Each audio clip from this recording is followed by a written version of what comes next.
edeceksin.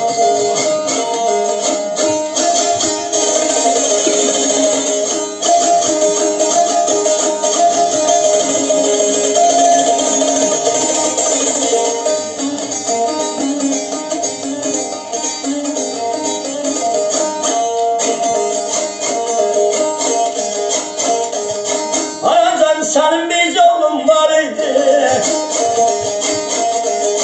sabah neydi koydu gitti yadına.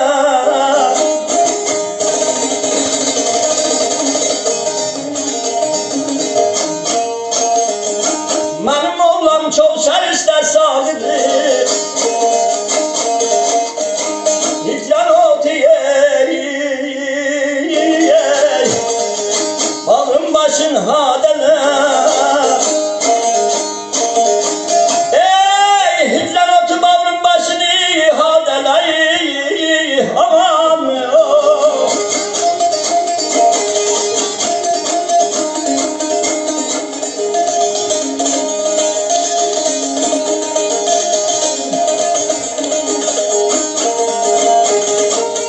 Anacan senin bir oğlun var idi, sebep neydi koydu gitti yad elə.